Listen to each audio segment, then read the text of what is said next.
So guys, yesterday I made a video. What kind of extremism, sycophancy and hate will make someone to wish death on another just because she criticized his employer? There's a huge difference between sitting down and typing all that is in your mind, reviewing it or proofreading it to make sure that all you wanted to type, you type them exactly the way you wanted it, and press the send button. On any social media app, you know it might go viral. Thousands, if not millions of people might see what you wrote. Now it's quite different from just speaking into a microphone, or you are doing a live video, you're videoing yourself. You can go back on your word, oh, I'm sorry, this is not what I wanted to say, and correct yourself and keep speaking. It's excusable because anyone can make a mistake. But when you sit down and write all you have in mind and press that click button, it tells more about yourself, how extreme you are, how intolerant you are, than the person you are wishing death penalty on. And when his post went viral, he started denying it, saying he was quoted out of context, many things he said. This is despite the fact that he wrote the statement by himself and clicked the send button. Now let's see what he wrote. It appears you are approbating and reprobating here at the same time. The issue is not about exercise of free speech or what she said.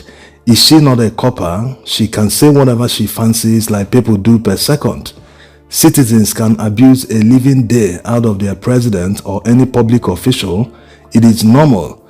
But a corper violated her oath and code of conduct here. This is capital punishment under NYSC. You can't abuse the country you are serving as a corper under any guise. And the symbol of sovereign authority, which is the president, she should be punished to the fullest extent, not just warning. She chose to be silly.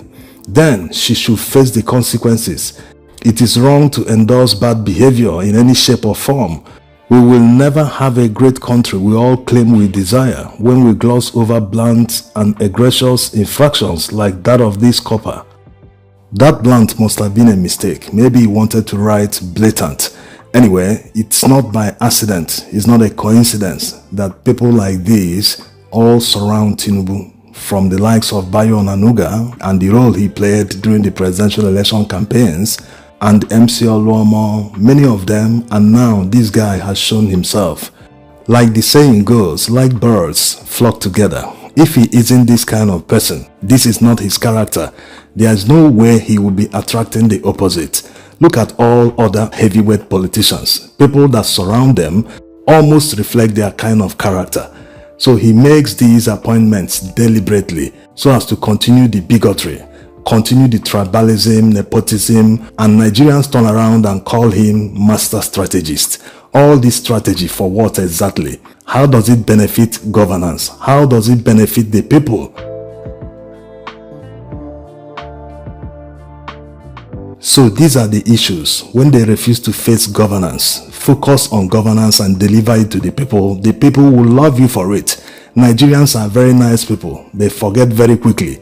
They don't know how to hold a grudge against people that impoverish them. Yes, but all these politicians can never learn.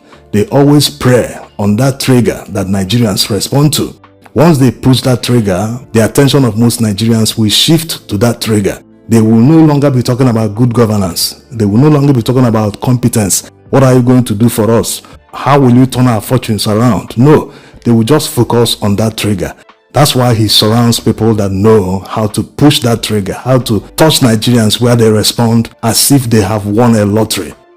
And these type of characters are not just around him in Abuja, they are also in Lagos, around Sanwo-Olu. They responded to the second thing the lady said in that viral video where she said that Lagos stinks.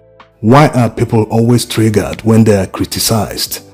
Instead of learning something from it or even keeping mute, they don't owe anyone anything, any explanation, any response. But they are always triggered. Is there anything they are not letting the people know? They must have something to hide, or they are trying to show that they are working.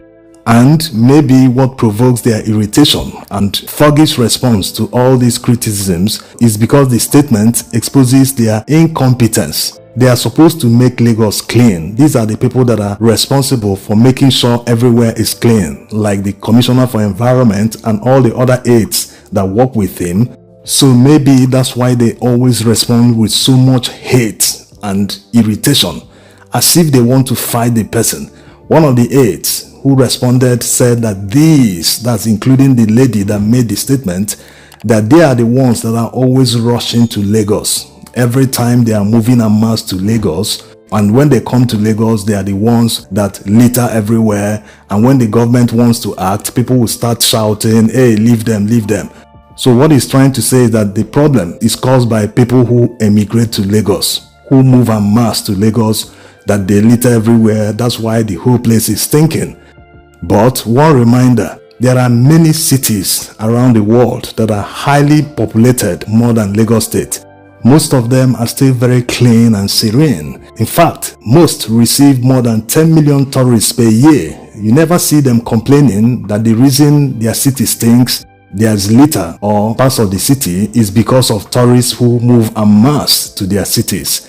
They always like to make comparisons when it suits their narrative. But this is sheer incompetence. The little things they can do to change the situation is there. It's a wonder that cities like Nairobi, which you can't actually compare with Lagos State in terms of GDP output. But look at Nairobi. These are street sweepers. Sweeping early in the morning. You can see it's not even daylight. They are sweeping the streets. In Lagos, they are using manual labor to sweep highways. They see this as creating employment for the people, but it's very dangerous. These people put cones on the highway during rush hours. Many of them have died as a result. Yes. So this is not how to run a city, a mega city like Lagos State in 2025.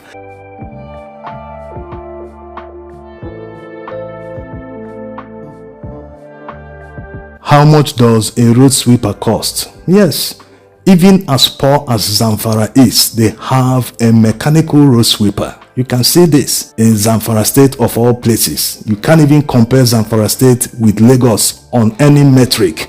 But here we are, Lagos is stuck on using manual labor to sweep the roads, while Zamfara has gone mechanical. This is how it's supposed to be. Through better policies, you can create more employment for the people, where they will be genuinely employed, not sweeping roads and earning 30,000 or minimum wage that they are paid. So no matter the kind of work they are doing, no matter their effort, there is still room for improvement. Yes. That's why they must be listening to feedback of the people they are serving.